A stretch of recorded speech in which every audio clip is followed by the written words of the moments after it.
ನಮಸ್ಕಾರ. Welcome to sweet news about diabetes by doctor Suman. Last 2-3 ಎಪಿಸೋಡ್ಸಲ್ಲಿ diabetes ಬಗ್ಗೆನೇ ಮಾತಾಡಿದ್ದೀವಿ. ಡಯಾಬಿಟೀಸ್ ಬಗ್ಗೆ ಇಂಪಾರ್ಟೆನ್ಸ್ ಬಗ್ಗೆ ಮಾತಾಡಿದ್ದೀವಿ, ಹೈಪೋಗ್ಲೈಸೆಮಿಯಾ ಬಗ್ಗೆ ಮಾತಾಡಿದ್ದೀವಿ, ಡಯಾಬಿಟೀಸ್ ಅದ್ರ ಬಗ್ಗೆ ಮಾತಾಡಿದ್ದೀವಿ. ಮೋಸ್ಟ್ ಕಾಮನ್ ಡಯಾಬಿಟೀಸಲ್ಲಿ ನಾವು ಏನಪ್ಪ ಯೋಚನೆ ಮಾಡಬೇಕಾಗಿರೋದು ಅಂದರೆ ಡಯಾಬಿಟೀಸ್ ಫುಟ್ ಅಂತ ಹೇಳ್ತೀವಿ.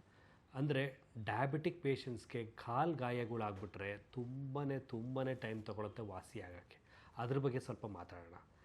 ಯಾಕಾಗತ್ತೆ, ಅದನ್ನು ಹೆಂಗೆ ಪ್ರಿವೆಂಟ್ ಮಾಡ್ಬೋದು, ಆಗದೇ ಇರೋದನ್ನು ನಾವು ಯಾವ ಥರ ನೋಡ್ಕೊಬೇಕು, ಎಷ್ಟು ಆಫರ್ ಮಾಡಬೇಕು, ಅವನ್ನೆಲ್ಲ ಒಂದೊಂದೇ ಹೇಳ್ತಾ ಬರ್ತೀನಿ. ಅದ್ರ ಬಗ್ಗೆ ನೀವು ತಿಳ್ಕೊಂಡ್ರೆ ಏನಾಗುತ್ತೆ, ನಿಮಗೆ ಗೊತ್ತಿರುತ್ತೆ ಮ್ಯಾನೇಜ್ ಮಾಡೋದು ಈಸಿ ಅಂತ. ಸೊ ಡಯಾಬಿಟಿಕ್ ಫುಟ್ ಅಂದರೆ ಏನು ಅಂದರೆ, ಡಯಾಬಿಟಿಸ್ ಇರೋರಿಗೆ ಕಾಲು ಗಾಯಗಳು ಆಗುತ್ತೆ. ಫಸ್ಟ್ ಆ್ಯಂಡ್ ಫಾರ್ಮೋಸ್ಟ್ ಕಾಲು ಗಾಯ ಡಯಾಬಿಟಿಸ್ ಇರೋರಿಗೆ ಯಾಕೆ ಆಗುತ್ತೆ? ನಾನು ಹೇಳಬೇಕು ಅಂದರೆ ಡಯಾಬಿಟಿಸ್ ಇರೋ ಪೇಷಂಟ್ಸ್ಗೆ ಕಾಲಲ್ಲಿ ಸ್ಪರ್ಶ ಜ್ಞಾನ ಕಳ್ಕೊತಾರೆ. ಅಂದರೆ ಲಾಸ್ ಆಫ್ ಸೆನ್ಸೇಷನ್ ಅಂತೀವಿ. ಕಾಲಲ್ಲಿ ಮುಟ್ಟೋದು, ಗಿಲ್ಲೋದು ಎಲ್ಲ ಏನು ಕಳ್ಕೊಂಬಿಡ್ತಾರೆ, ಏನು ಗೊತ್ತೇ ಆಗ್ತಿರಲ್ಲ ಅವ್ರಿಗೆ. ಯಾಕೆ ಕಳ್ಕೊತಾರೆ? ಶುಗರ್ ಲೆವೆಲ್ ಚೆನ್ನಾಗಿಲ್ದಿದ್ರೆ ಎಕ್ಸ್ಟ್ರಾ ಶುಗರ್ ಏನು ಮಾಡುತ್ತೆ, ಈ ನರ್ವ್ ಶೀತ್ ಅಂತ ಇರುತ್ತೆ, ಅಂದರೆ ನರ್ವ್ ಮೇಲೆ ಕವರಿಂಗ್ ಇರುತ್ತೆ, ಅದನ್ನು ತಿಂದ್ಬಿಡುತ್ತೆ. ಶುಗರು ತಿಂದಾಗ ಏನಾಗುತ್ತೆ, ನರ್ವ್ ಎಕ್ಸ್ಪೋಸ್ ಆಗಿಬಿಡುತ್ತೆ. ಯಾವಾಗ ಈ ನರ್ವ್ ಎಕ್ಸ್ಪೋಸ್ ಆಗಿಬಿಡುತ್ತೋ, ಮುಟ್ಟೋದಾಗ ಜುಮ್ಮೋದು, ಬಟ್ಟೆ ತಾಕ್ದಾಗ ಬಿಸಿ ಬರೋದು, ಇವೆಲ್ಲ ಕಾಮನಾಗಿ ಆಗುತ್ತೆ. This we called as diabetic neuropathy ಅಂತೀವಿ. ಬಹುಶಃ ನ್ಯೂರೋಪತಿ ಸಫರ್ ಮಾಡ್ತಿರೋರನ್ನೇ ಕೇಳಬೇಕು ಎಷ್ಟು ಕಷ್ಟ ಇದೆ, ಎಷ್ಟು ಪ್ರಾಬ್ಲಮ್ ಇದೆ ಅಂತ. ಅವ್ರು ಕೇಳ್ಬೋದು. ಅವ್ರು ಹೇಳ್ತಾರೆ ಬಂದು, ಡಾಕ್ಟ್ರೇ ರಾತ್ರಿ ಹೊತ್ತು ಮಲ್ಕೊಂಡಾಗ ನನ್ನ ಕಾಲು ಉರಿ ತುಂಬಾ ಬರುತ್ತೆ ಡಾಕ್ಟ್ರ್, ದಗ ಅಂತ ಉರಿಯುತ್ತೆ, ಬೆಡ್ಶೀಟ್ ಹಾಕೋಕ್ಕಾಗಲ್ಲ, ನಿದ್ದೆನೇ ಬರೋಲ್ಲ, ನಿದ್ದೆ ಎಲ್ಲ ಹಾಳಾಗ್ಬಿಟ್ಟಿದೆ, ಏನು ಮಾಡೋದು ಡಾಕ್ಟ್ರೇ, ತಣ್ಣೀರು ಬಟ್ಟೆ ಹಾಕ್ಕೊತೀನಿ, ಏನು ಮಾಡಿದ್ರು ಕಮ್ಮಿ ಆಗ್ತಿಲ್ಲ ಅಂತಾರೆ. ಫಸ್ಟ್ ಆ್ಯಂಡ್ ಫಾರ್ಮೋಸ್ಟು ಯಾಕೆ ಉರಿ ಬಂತು ಅಂತ ತಿಳ್ಕೊಳ್ಳಿ. ಯಾಕೆ ಉರಿ ಬಂತು? ಶುಗರ್ಲಿಂದ ಬಂತು. ಶುಗರಿಂದ ಯಾಕೆ ಬಂತು? ಶುಗರ್ ಕಂಟ್ರೋಲ್ ಇಲ್ಲ, ಅದಕ್ಕೆ ಬಂದಿದೆ. ಶುಗರ್ ಹೆಂಗೆ ಕಂಟ್ರೋಲ್ ಮಾಡೋದು ಗೊತ್ತೇ ಇದೆ ನಿಮಗೆ. ಎಕ್ಸಸೈಸ್ ಮಾಡಿ, ವಾಕ್ ಮಾಡಿ, ಅದ್ರ ಜೊತೆಗೆ ಮೆಡಿಸಿನ್ಸ್ ಕರೆಕ್ಟಾಗಿ ತೊಗೊಳ್ಳಿ, ಪ್ಲಸ್ ಊಟದಲ್ಲಿ ಪಥ್ಯ ಸ್ಟ್ರಿಕ್ಟ್ ಆಗಿರಿ. ಇವಿಷ್ಟೆಲ್ಲ ಕರೆಕ್ಟಾಗಿ ಇಟ್ಕೊಳ್ಳಿ, ಶುಗರ್ ಕಂಟ್ರೋಲ್ ಚೆನ್ನಾಗಿ ಇಟ್ಕೊಳ್ಳಿ, ಕಾಲಿಂದ ಕಾಲು ಉರಿ ಬರೋಲ್ಲ. ಉರಿ ಬರದೇ ಇದ್ದರೆ ನಿಮ್ಗೆ ಪ್ರಿವೆಂಟ್ ಆಗುತ್ತೆ, ಅದೇನು ತೊಂದರೆ ಕೊಡೋಲ್ಲ. ಸೊ ಫಸ್ಟ್ ಡ್ಯಾಮೇಜ್, ಡಯಾಬಿಟೀಸಲ್ಲಿ ಫಸ್ಟ್ ಡ್ಯಾಮೇಜ್ ಆಗೋದೇ ಡಯಾಬಿಟಿಕ್ ನ್ಯೂರೋಪತಿ, ಅಂದರೆ ಕಾಲಲ್ಲಿ ಉರಿ ಬರೋ ಸ್ಟಾರ್ಟ್ ಆಗೋದು.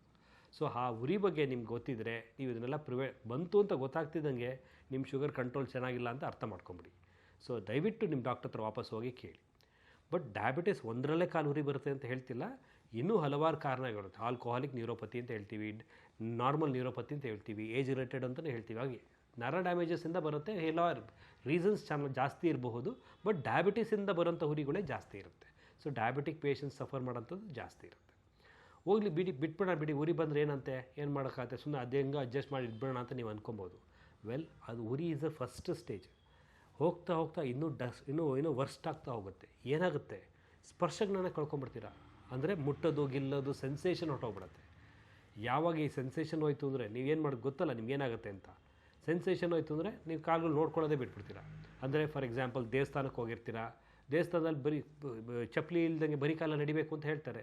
ಏನು ಮಾಡ್ತೀರಾ, ನಿಮ್ಗೆ ಗೊತ್ತೇ ಆಗಲ್ಲ, ಸೆನ್ಸೇಷನ್ ಇರೋಲ್ಲ, ಬಿಸಿಲು ಇರುತ್ತೆ, ಸುಡ್ತಾ ಇರುತ್ತೆ, ಅದು ಬರೀ ಕಾಲ ನಡೆದು ಬಿಡ್ತೀರಾ. ನಡೆದಾಗ ನಿಮ್ಗೆ ಗೊತ್ತಿರಲ್ಲ, ಮನೆಗೆ ಬಂದು ನೋಡಿದಾಗ ಕಾಲಲ್ಲೆಲ್ಲ ಬೊಬ್ಬೆ ಬಂದುಬಿಟ್ಟಿರ್ತದೆ, ಅದು ಇನ್ಫೆಕ್ಷನ್ ಆಗಿಬಿಟ್ಟಿರ್ತದೆ, ಬರ್ನ್ ಆಗಿಬಿಟ್ಟಿರ್ತದೆ. ಪ್ಲಸ್ ಕೆಲವರು ಸತಿ ಬರೀ ಕಾಲಲ್ಲೆಲ್ಲ ರೋಡೆಲ್ಲ ಹೋಗೋದು, ಮುಳ್ಳು ಚುಚ್ಚೋದು, ಗ್ಲಾಸ್ ಪೀಸ್ ಚುಚ್ಚೋದು, ಅದು ನಿಮ್ಗೆ ಗೊತ್ತಿರಲ್ಲ, ಸೆನ್ಸೇಷನ್ ಇರೋಲ್ಲ, ಗೊತ್ತಿರಲ್ಲ, ಅದು ಒಳಗೆ ಸೇರ್ಕೊಂಡ್ಬಿಡುತ್ತೆ. ಆ ಒಳಗೆ ಸೇರ್ಕೊಂಡು ಪಸ್ಸಾಗಿ ಗಾಯ ಆಗಿ ಆ ಗಾಯ ಮಾಯಕ್ಕೆ ತುಂಬಾ ಟೈಮ್ ತೊಗೊಂಡ್ಬಿಡುತ್ತೆ.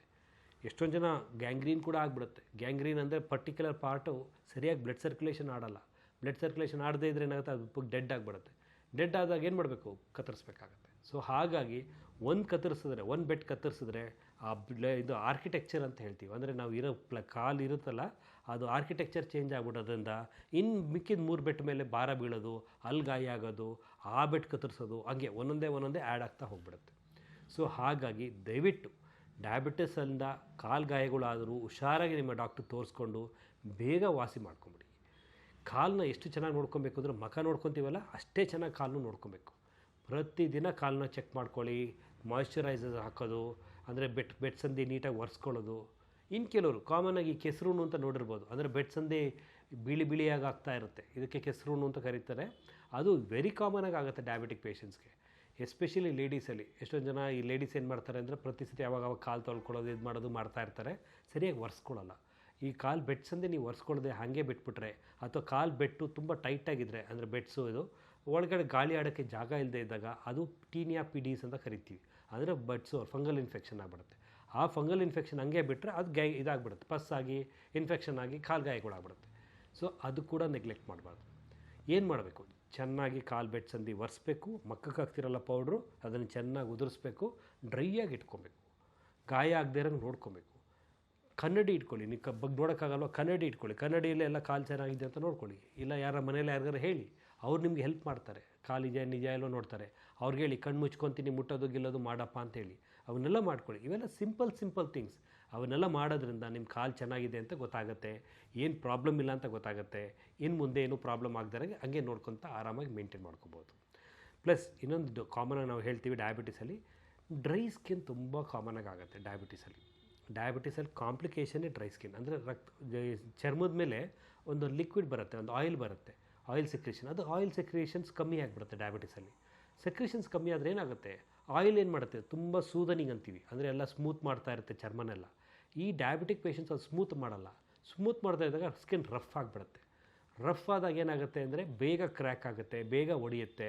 ಬೇಗ ಒಡೆದಾಗ ಏನಾಗುತ್ತೆ, ನೀವು ಅದನ್ನು ಹಂಗೆ ಬಿಟ್ಬಿಟ್ಟು ನೋಡ್ಕೊಳ್ತಾ ಇದ್ದರೆ ಕ್ರ್ಯಾಕಿಂದ ಒಳಗೆ ಇನ್ಫೆಕ್ಷನ್ ಈಸಿಯಾಗಿ ಹತ್ಬಿಡುತ್ತೆ. ಇನ್ಫೆಕ್ಷನ್ ಆಗಿ ಅದರಿಂದ ಇನ್ಫೆಕ್ಷನ್ ಆಗಿಬಿಡುತ್ತೆ. ಸೊ ಹಾಗಾಗಿ ಯಾರಿಗೇ ಆದರೂ ಡ್ರೈ ಸ್ಕಿನ್ ಇರಲಿ, ಕ್ರ್ಯಾಕ್ ಸ್ಕಿನ್ ಇರಲಿ, ಚೆಕ್ ಮಾಡಿಕೊಂಡು ಕೊಬ್ಬರಿ ಎಣ್ಣೆ ಹಾಕೋದು, ವ್ಯಾಸಲೀನ್ ಹಾಕೋದು ಅಂಥವೆಲ್ಲ ಮಾಡಿ. ಅದೆಲ್ಲ ಮಾಡೋದ್ರಿಂದ ನಿಮ್ಮ ಡಯಾಬಿಟಿಕ್ ಫುಟ್ ಇನ್ಫೆಕ್ಷನ್ನ ಆರಾಮಾಗಿ ತಡಿಬೋದು. ಡಯಾಬಿಟಿಕ್ ಫುಟ್ ಇನ್ಫೆಕ್ಷನ್ ತುಂಬಾ ಕಾಸ್ಟ್ಲಿ ಅಫೇರ್. ನಿಮ್ಮ ಒಬ್ಬರಿಗೆ ಅಲ್ಲ, ಪ್ರತಿಯೊಬ್ಬರಿಗೂ. ಅಂದರೆ ಫಾರ್ ಎಕ್ಸಾಂಪಲ್ ಮನೇಲಿರೋರಿಗೆಲ್ಲ ಹಿಂಸೆ. ಒಂದು ಸತಿ ಗಾಯ ವಾಸಿ ಆಗೋದಿಲ್ಲ, 3 ತಿಂಗಳು 4 ತಿಂಗಳು ಪ್ರತಿದಿನ ಡ್ರೆಸ್ಸಿಂಗ್ ಹೋಗೋದು, ಅದು ಮಾಡಿಸೋದು ಇದು ಮಾಡಿಸೋದು ಎಲ್ಲ ಥರದ್ದು ಮಾಡಿಸೋಕ್ಕಾಗತ್ತೆ. ಅದನ್ನೆಲ್ಲ ಮಾಡೋಕ್ಕಾಗಲ್ಲ, ದುಡ್ಡು ಎಷ್ಟು ಖರ್ಚಾಗುತ್ತೆ, ತುಂಬಾ ಖರ್ಚಾಗುತ್ತೆ.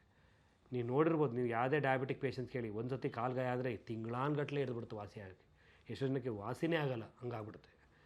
ಸೊ ಹಾಗಾಗಿ ದಯವಿಟ್ಟು ಅವನ್ನೆಲ್ಲ ಮಾಡದೇ ಇರೋಂಗೆ, ಪ್ರಾಗದೇ ಇರೋಂಗೆ, ಪ್ರಿವೆನ್ಷನ್ ಈಸ್ ಆಲ್ವೇಸ್ ಬೆಟರ್ ಥರ ನೀವು ನಿಮ್ಮ ಕೈಲಾದ ಪ್ರಯತ್ನಗಳು ಮಾಡಿ. ಕಾಲು ಮಖ ಥರನೇ ಹೇಳಿದ್ರೆ ಮಖ ಥರನೇ ಚೆನ್ನಾಗಿ ನೋಡ್ಕೊಳ್ಳಿ.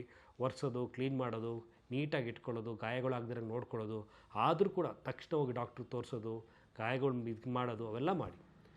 ಸೊ ಅದನ್ನೆಲ್ಲ ಮಾಡೋದ್ರಿಂದ ಕಂಟ್ರೋಲ್ ಆಗುತ್ತೆ.